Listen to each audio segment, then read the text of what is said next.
السلام علیکم teachers and mothers, welcome back to my channel learn with Amna. Urdu کا آج ہمارا ٹاپک ہے فاعل، فعل، مفعول۔ سیم اسی طرح جس طرح انگلش میں ہم سبجیکٹ، ورب اور آبجیکٹ کراتے ہیں۔ سبجیکٹ مینز فاعل، ورب فعل، آبجیکٹ مفعول۔ سب سے پہلے ہم پڑھتے ہیں فعل کیا ہوتا ہے۔ جملے میں کوئی بھی کام ہو، کسی بھی کام کا کرنا یا ہونا فعل کہلاتا ہے۔ نیکسٹ ہے فاعل، کام کرنے والے کو فاعل کہتے ہیں۔ مفعول، جس چیز پر کام کیا جائے اسے مفعول کہتے ہیں۔ مثالوں سے سمجھتے ہیں۔ آپ کے سامنے دو سینٹینس ہیں۔ پہلا فقرہ ہے علی نے کتاب خریدی۔ اس میں کام کر رہا ہے علی، یہ ہو گیا ہے فاعل۔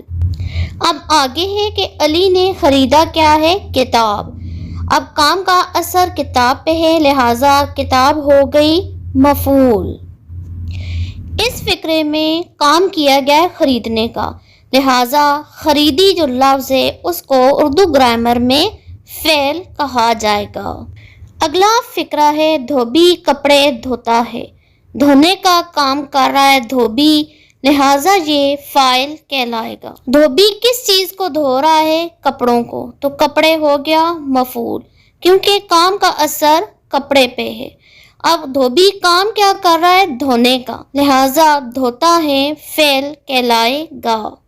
کچھ اور مثالوں سے سمجھتے ہیں۔ پہلا فقرہ ہے ساجد نے کتاب پڑھی۔ پڑھنے کا کام کون کر رہا ہے؟ ساجد، لہٰذا ساجد فاعل ہو گیا۔ کس چیز کو پڑھا جا رہا ہے؟ کتاب کو۔ پڑھنے کا اثر کتاب پہ ہو رہا ہے تو کتاب ہو گیا مفعول۔ کام کیا جا رہا ہے پڑھنے کا تو پڑھی فعل ہو گیا۔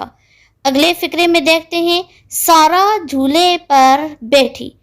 جھولے پر کون بیٹھا؟ بیٹھنے کا کام کون کر رہا ہے؟ سارا، تو سارا ہو گیا فاعل۔ کس چیز پر بیٹھی؟ چیز کا نام ہے جھولا، تو یہ ہو گیا مفعول۔ اب اس میں کام کون سا کیا جا رہا ہے؟ بیٹھنے کا، لہٰذا بیٹھی ہو گیا فعل۔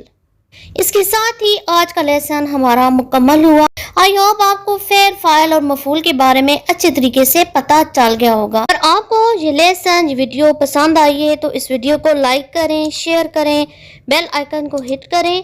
میرے چینل کو سبسکرائب کرنا ہرگز نہ بھولیں۔ ملتے ہیں کسی نئے ٹاپک، کسی نئے سلسلے کے ساتھ۔ اللہ حافظ۔